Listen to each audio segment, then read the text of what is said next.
So now we're going to get into our first cross exam, started by William. Okay, thank you very much for that. Okay. Okay, this is the fun part, John. We get to talk to each other. All right. John, I have a question that's been on my mind for quite some time. Perhaps you can share your point of view with me. Why is it, do you suppose, that early in the church history, that when Christian philosophers and theologians debated with very well-learned pagan apologists, in the case of Origen, for instance, and in the case of Justin, learned Jews, why is there never an attack on the virgin birth narrative? Well, I don't know. Why is that relevant to the things I've said? Because I've said that the Jews were there and they believed and they didn't and believed in Yahweh and miracles, and yet they didn't believe in the Virgin. Why is that relevant to the fact that a large number of educated clergy in your own religion don't believe that it's true?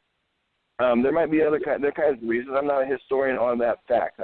So just because you can zing me with something I haven't studied out means nothing when it comes to the fact that there never was an Adam and Eve, and so there was no need for a virgin, and that the genomes for a virgin birth eliminate the possibility that it either could be traced to David or that it's a human being.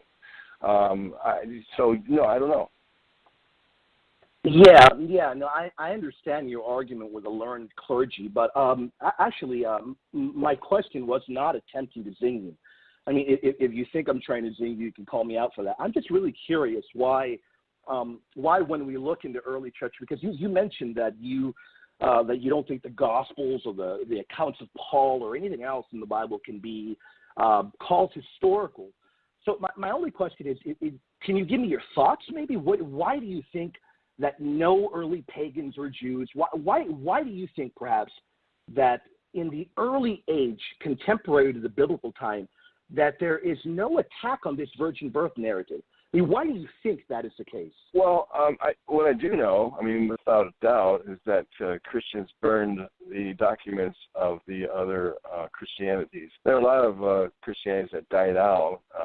Bart Ehrman records that there were as many divisions among Christianities in the early centuries as there are today, or even more so, and yet their writings didn't survive. So, as far as why there wasn't a specific debate on this specific issue, it might have been burned out of existence. It might have been edited out of existence. Bart Ehrman's an expert on the fact that Christians doctored up texts. We have those in the Bible.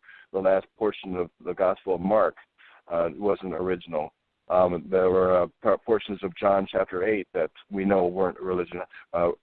So where'd they come from, and what was left out? In fact, I'm going to go on further and say the number of things that Christians did to lie for their faith have been so many that it destroys any credibility of anyone trying to say that the Bible is true or that Christianity is true. Donation of Constantine was never donated by Constantine. That's the ground that the St. Peter's Basilica now rests on. It was a forgery.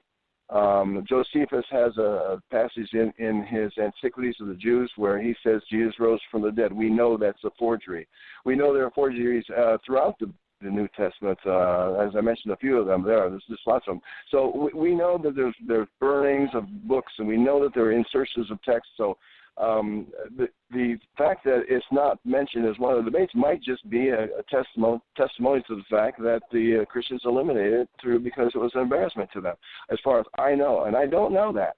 But I'm just saying it'd be a far more likely hypothesis than that there was a reason why there was no debates as far as we can tell, if that's the case. Great. The donation of Constantine, that perhaps spurious passage in Josephus, the resurrection, all those sorts of accounts you just brought up. I don't see them how they connect to the virgin birth narrative. So my question to you is this: are there any of the virgin birth narratives in any of the Gospels? Is there any evidence, not might have or not maybes? Is there any evidence that any of them have been forged? Oh, on a specific issue of virgin birth? Well, let me give you. I'm glad you brought that up. Let me give you an example here. First off, let's just talk about the virgin birth announcement itself and the stories we find in Luke and Matthew. let's suppose that Mary and Joseph are telling the truth. Cough. That never happened. Has it? Somebody. Oh my God, we got pregnant. What do we do now? What do we do now? Oh no. Let's say God impregnated Mary, and that makes us religious, and we might even get worse to boot. So, or like this. Let's just say they really were given a divine child. Who's going to believe them? I mean, who's going to believe them? Oh, yeah. That we're going to believe. See, it's not just that they might have had conceived, out of wedlock. It's that someone believed their tale.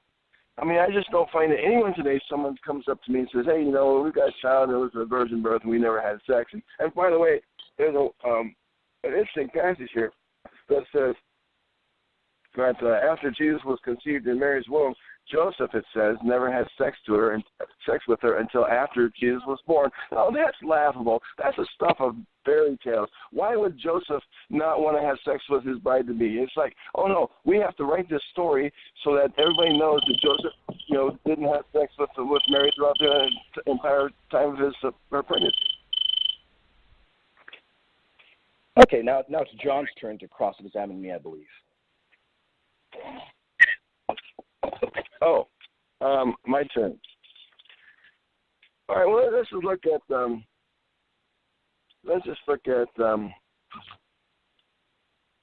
want to ask you about the passage in Isaiah 7:14, since you mentioned that, and I know you quoted some things I could quote equally as well. But so let's just think about it.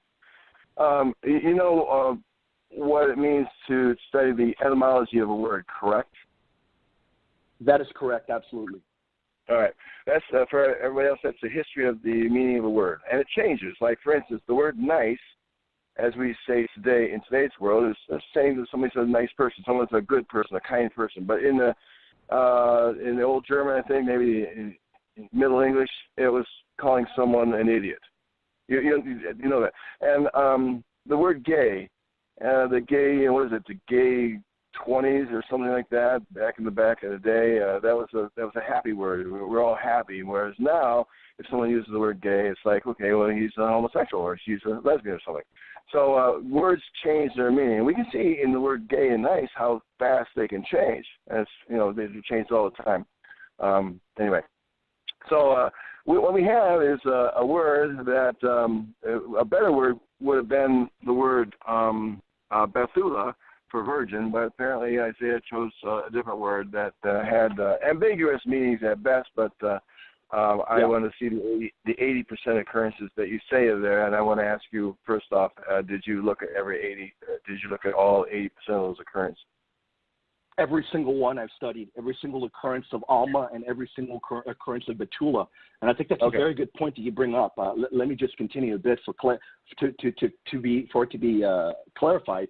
Betula is not exclusively for virgin either. It is used for virgin in legal contexts, but I also realize that Alma is used several times for virgin as well.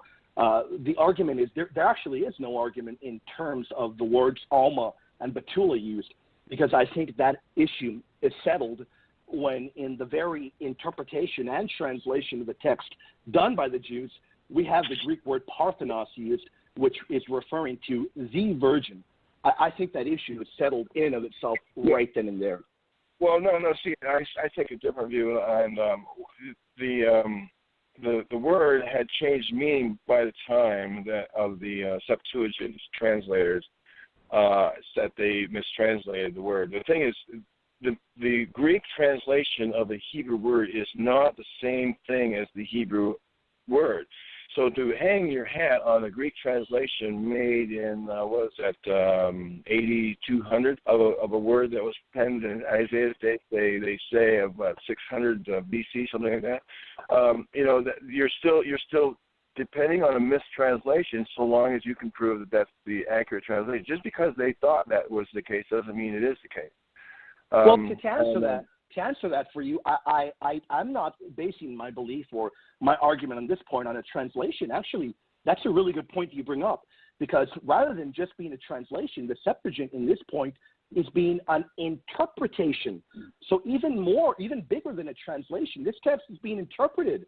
So yeah, you're right. Alma could have been perhaps vague or ambiguous, but we're told by the Greek by the translation in the Greek what this means, and what is used is Parthenos, and I think notice also how Matthew simply quotes from the Septuagint, which, as anyone knows, it was not a Christian work.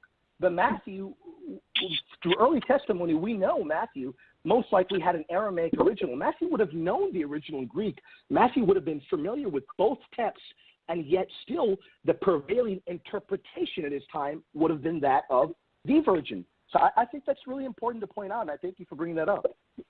Well, Matthew uses the Old Testament in such convoluted ways that you can't trust any of his uses of prophecy. I mean, I'm not even going to bother you with the ways they use that Matthew scholars, I'll say a Matthew community, translated the Old Testament passages, but the clergy that I mentioned earlier all agree that with that you can't trust Matthew's interpretation of words. In some ways you almost wonder whether he can read Hebrew.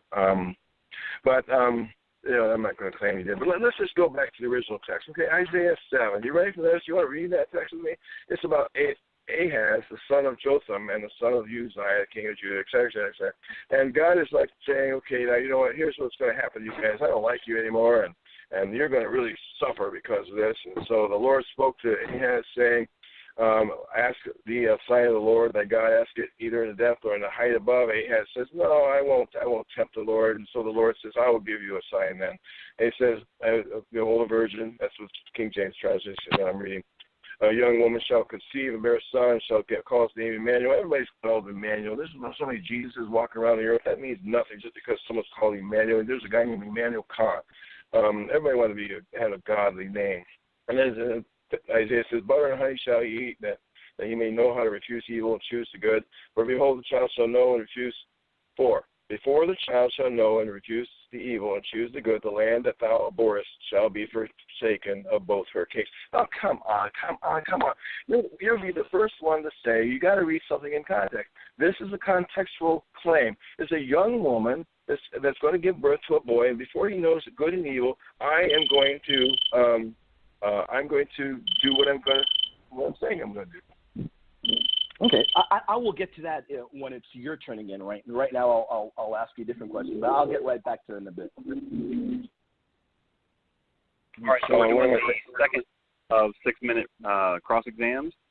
William, your second cross exam starts now.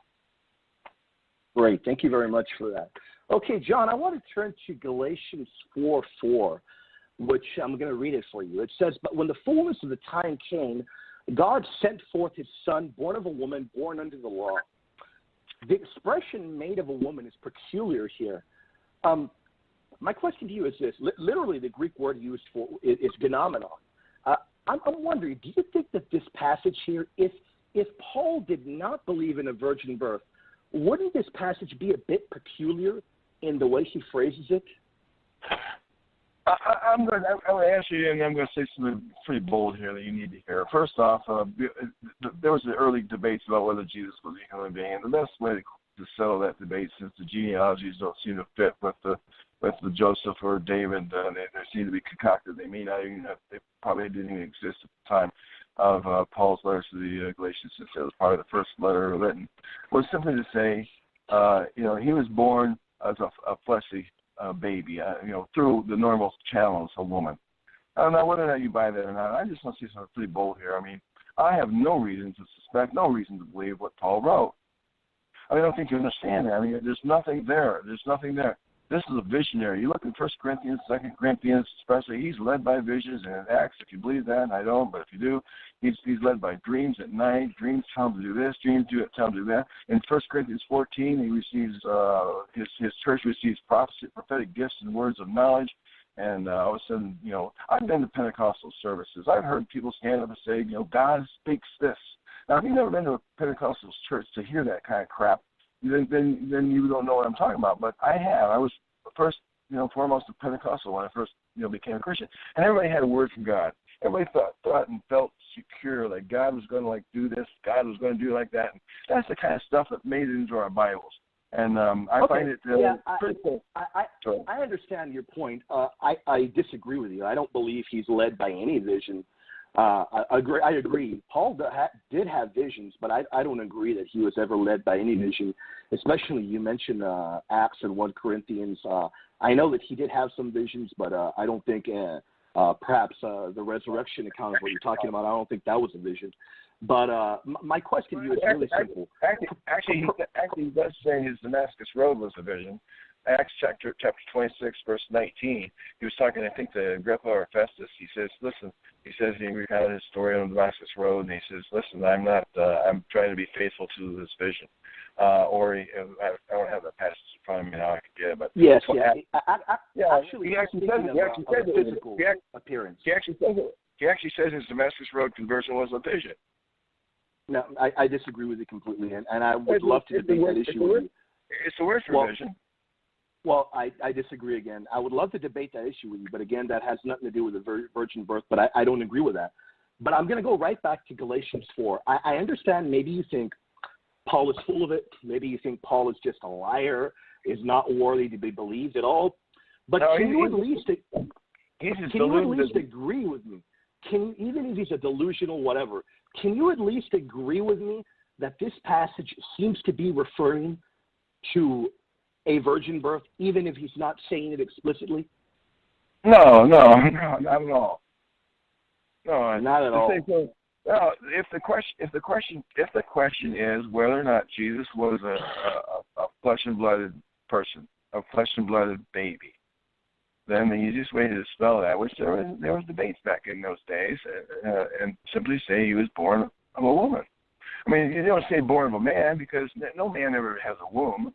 The easiest thing to do is to simply say he was born of a woman, because those debates were real in those days. Who debated them? Who debated this, John? Who debated whether Jesus was flesh and blood? Well, we don't know. I'm telling you, we don't know because the documents were destroyed. But the Gnostics sure play a big role in those, and there were the mystery cults. I mean, there was a lot of eclecticism going on in the early centuries. Where people so we don't know. We don't know, but we can just assume that these texts were burned, and we can just, I guess, imagine that perhaps there was debates. There's no assumption to that at all. I mean, look at Celsus's rebuttal to Christianity. It was destroyed, and the only reason we know it exists is because of I think Jerome or something was dealing with Origin. Origin was like writing a rebuttal to him. I mean, we have only fragments of one of the best works against Christianity because the Christians burned it. We know this. It's not an assumption. Actually, the majority of the scholars believe that all of what he wrote is included in Origin. But that's actually besides the point. You can at least agree with me that there is no evidence of any text regarding the virgin birth of having been burned. Am I correct? Because as far as I know Bart Ehrman, and I've read his books. I never hear him using this argument. So can you at least agree with me? Perhaps texts were burned, but nothing dealing with a virgin birth. There is no evidence anything was ever burned. Can you agree with me on that point? Well, you're asking somebody who's not an expert in that point, to make a statement on that point. I have never even researched it. So, okay. And furthermore, it has nothing to do with the case I'm laying out here. Okay, I think that is it for my time, and I think it's your turn now to cross-examine me again. I think it's your second cross-exam. All right. Yes, it is John's second cross-exam for 6 minutes. Okay. Now, do you accept the scientific explanation of the origin of species from Darwin and as modified and as continually updated by scientists? Yeah, I'm not going to go into what my position is in regards to species or anything, but I will touch upon the virgin birth for you since we are debating that. But I would rather not touch upon that point. But I would like to go back to what you were talking about before your time right now. You were asking me, you were telling me that the Isaiah 7:14 was talking about Ahaz, and you were telling me that it had nothing to do with a virgin birth. Am I correct? Wait a minute. I like how you work. You're great. You're a good debater. First, I asked you something about science. you decide to talk about something else, go ahead, my friend.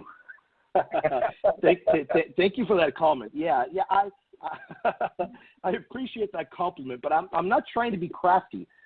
When I debate a topic, I usually stick to that certain topic. I know I can sometimes get off topic, but I'm trying to stick to it. So I do want to answer that question. Yeah, I do want to answer that question you asked me.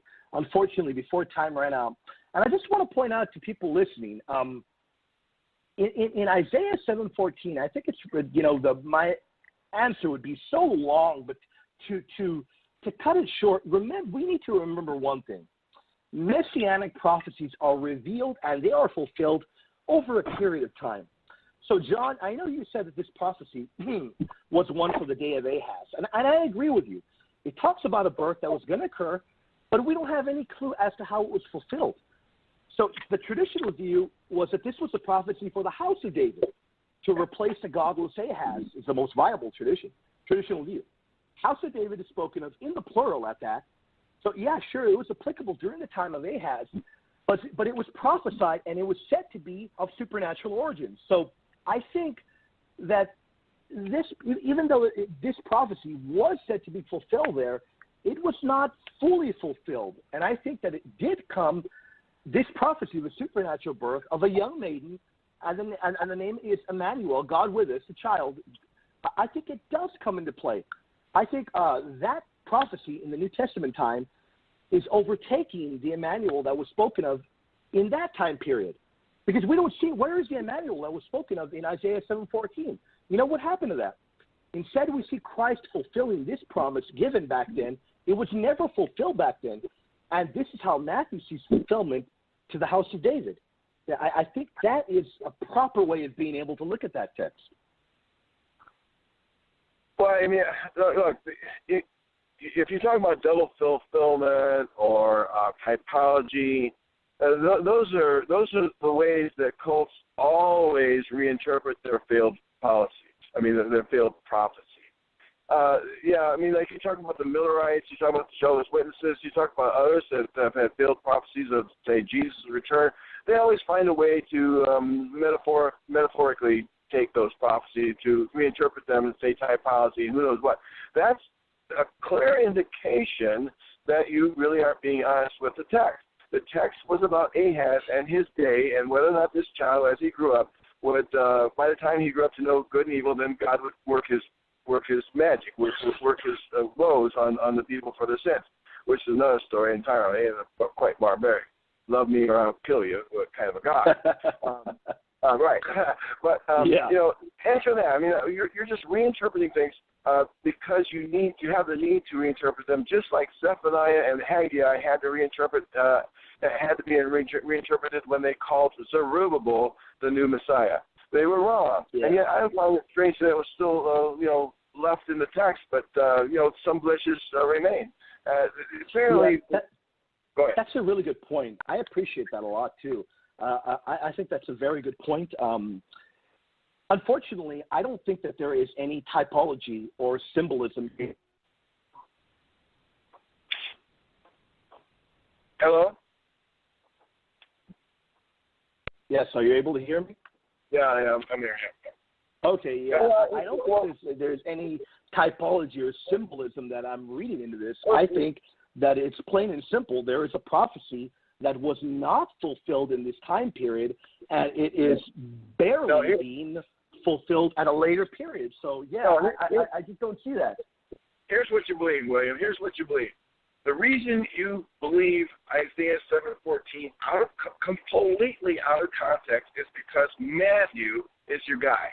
Because Matthew is the guy who's reporting the story about Jesus. He can't be wrong. Now, we know Matthew is wrong. He's wrong about out of Egypt I called my son, and that he will be called a Nazareth, and he quotes a prophecy that doesn't exist about the slaughter of Herod did against the kids. I mean, we know Matthew's wrong. Scholars have said Matthew's way of using prophecy is convoluted to say the best thing we can say about his use of Old Testament scripture. Well, because Matthew is your guy, because he uses Isaiah 7:14 completely out of context, because he was talking about Ahaz and what's going on in Ahaz's day, and rather than interpret Alma in the proper way as a young maiden rather than as a virgin, because the Septuagint writers decided that, and rather than going back to the original Hebrew and actually interpreting it the way it was originally intended, you just believe it because Matthew is your guy, right? No, not at all. I'll wait till okay. Yeah, it's terrible that time runs out. It's terrible. Okay, yeah. All right, William. Well, this is the third of your rebuttals. Okay, great. Yeah. Or cross-exam. Sorry. Yeah, John. No, I don't believe just because Matthew is my guy. In fact, I'll phrase this in a question for you. In fact, I think we can look at Luke. We can look at other testimonies, and I guess you're going to just say that Luke is my guy as well. But no, it's not just because Matthew is my guy. I think, again, as I said in my opening statement, I think if we examine the historical testimony outside of the Bible, we can see this lining up perfectly. And again, as I mentioned to you, we don't see any Jews or any early Christians contesting this fulfilled prophecy. So that's precisely why I think we can take a historical stance on this. Let me answer that then with the conjecture. Well, my view is that Christianity started out as a small sect, and that it took a long time to gain followers. It says in Acts, which I don't think is historical very much at all, but we should find in Acts that they had 3,000 in one day. It was a day of Pentecost, and 5,000 another day, so 8,000. They were spread out across the world. They weren't necessarily Jews. They were the Goyim, I think, Gentiles and others, and so they were spread out the world. So we have 8,000 followers of Jesus plus whatever disciples you had there. We made the Colosseum, some of those followers stayed there in a commune of sorts. So you didn't have a lot of people there over the world itself. It's a blip in the world's existence, the world's counting of cults. There's a lot of cults out there we've never heard of that had 8,000 members or say 10,000 members, and especially if a lot of them spread out over the country. So the fact that maybe some things weren't mentioned, or maybe not mentioned at all, means simply that it was a small cult, like all cults start out with. And so it took a long time to get noticed. It took probably a century. I think that's a great point you bring up, John, because my next question for you moves well outside of when Christianity was a small little fledgling group, and I'm gonna take you to get a glimpse of the church in the 300s, a bit after Nicaea, and we can see a little bit of how Judaism in the 300s. I'm going to argue becomes divided on this verse. Let me read something to you right away, and I want to get your thoughts on it. Cyril of Alexandria tells us, some translators of the Holy Scriptures render this verse as follows: a young woman shall conceive and bear a son. And then he says, the Jews think that the term young woman signifies the mother of the Lord. So, John, we're in the 300s now, the late 300s. And even though the Jews don't believe that the woman is Mary or believe that this prophecy was fulfilled, they do believe that this text is talking about the mother of the Lord. What are your thoughts on these statements? Again, you can quote what believers say all you want, or what believers, others that aren't believers have heard from believers. You might as well quote William Lane Craig to me. I mean, he wasn't there. I mean, neither were these people. So.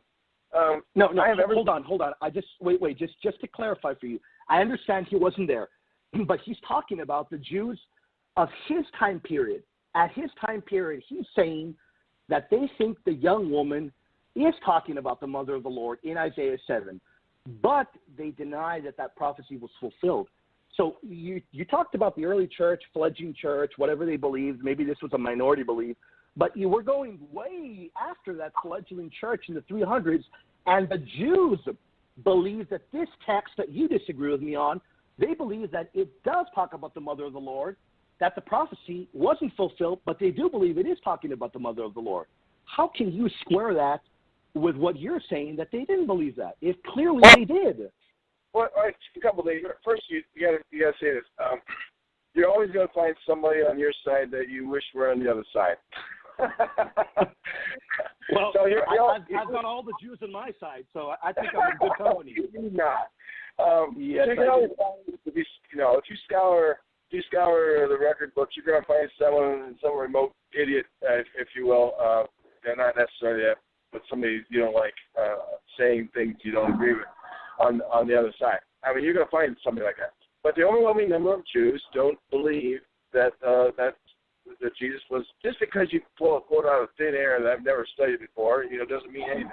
The Jews, if they believe that Jesus was born of a virgin, and even if the Jews believed Jesus was born of a virgin, they don't believe that he was the Son of God. They don't believe that he died on the cross for his sins. They don't believe he resurrected or ascended or will come back and judge them. They don't believe that. So beliefs come as a whole. They never come as isolated, piecemeal things. So you're arguing for the virgin of birth because you have a whole set of beliefs you're arguing for, that, the Son of God died across sins, red rose, and you're going to go to heaven. But you can't quote from them because they have a whole set of beliefs there. You're isolating that one set of beliefs that you have in common, say, for instance, if it's true, that they, or some, believe that Jesus was born of a virgin. But that means nothing with regard to your faith. It's kind of a cross-pollination, It's not the same thing. Beliefs come as a whole. And you cannot use that as saying, well, that supports my whole belief system. Okay. Yeah, I agree with you. That's why I believe everything the Bible says. I don't just believe the virgin birth. I do believe everything the Bible says. And I do believe the Bible is a historical text where it's meant to be. I do believe it is. So, I think now it's your turn to cross-examine me, though. So you can attack me on that point if you want. I hate that sound, by the way. That's a pretty good one to have. I just want to look at a couple of things here in Luke chapter 1, verse 34. Here's an atheist ready to quote the Bible. Then said Mary unto the angel, how shall this be, seeing I know not a man? That's King James. Really? Are you kidding me? Mary's talking to an angel who knows everything about her situation, and she's informing him that she has not slept with a man. Are you kidding me? Mary has to tell an angel, I'm sorry, since I have not slept with a man? That is so laughable. And then you go, just a minute, and I'll let you answer both. You go down to verse 41 of the same chapter. It says, it came to pass that when Elizabeth heard the salutation of Mary, the babe leaped in her womb, and Elizabeth was filled with the Holy Ghost. Are you kidding me that this is important enough to say that the babe leaped in her womb? Look, babes are leaping in wombs all the time. You ask any mother, oh, my babe just moved. And that's supposed to be as a sign of the Holy Spirit, like when it was there. These are the kinds of things we find in this text that are laughable. Are you kidding me? Herod decided to send the Magi to look for the baby in Bethlehem without sending an entourage with them or a spy to know what's going on so that they could escape, even though they came to worship? I mean, on and on it goes. This is not a believable text. Your answer, please. Yeah. Unfortunately, your argumentation is outrageously poor. And you're correct. Babies do leap in the womb a lot. I'm gonna tell you exactly why your argumentation is poor. The babies do leap in the womb a lot, but there's a particular reason. There's a particular reason why the text is saying the baby leaps in the womb, and all of that is connected with the fact that this baby. This is a direct prophecy from God being fulfilled. The leaping in the womb is not just a regular type of leaping. It is meant to be viewed in a supernatural form. You mentioned the angels. You're correct about the angels. Angels are not omnipotent. But yes, you're correct. The angel did know this particular thing. But I think the reason this is included in the biblical text is to show that Mary had not known a man. Of course, I'm a Catholic. I don't believe she ever did. But up until that point, I think the text is pointing out that Mary never knew a man, thus connecting that with the virgin birth. I don't think it's ridiculous. I really don't. Okay, well, then let me throw you another one. Let me throw you another one. Okay, all right, fine. Another one, Luke chapter 2, when Caesar Augustus said that all the world should be taxed. And in verse 3 it says, and all went to be taxed. everyone into his own city. Are you kidding me? Everyone in the whole empire went to their place of birth? No one, this is not believable. This is incredible. How did it ever come into the Bible in the first place? It's ludicrous. These things are in the text that you say also tell us there was a baby who is a virgin birth by a mother. No, if you can't, I know you disagree, of course you do, because Matthew is your guy, right? Yeah, and you know what, John? If these are your best arguments, I don't see why you're not a Christian right now, because they're really poor arguments. And Luke 2, and I hope maybe you'll reconsider your abandonment of the faith after this debate, because Luke 2:3 says, all went to be taxed, everyone into his own city. I think anybody that studies the Greek word pontis will know that it doesn't necessarily need to be every single individual. Usually when the Greek word pos is used, it can be mentioning an overwhelming amount of individuals, or it could be mentioning everyone. I don't see how it would be ludicrous that everyone went to register. But even if you do think that's ludicrous, the text doesn't demand a literal sense of every single individual, because that is not what the Greek is saying.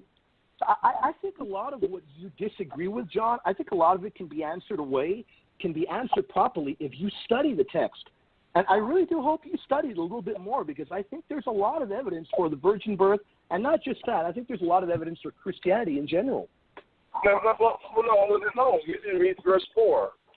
And so Joseph also, meaning like others, went up from Galilee, out of the city of Nazareth, into Judea, unto the city of David, which is called Bethlehem, because he was of the house and lineage of David. So now what you have are people who are from the same house and lineage, going to the origination of that house, like David.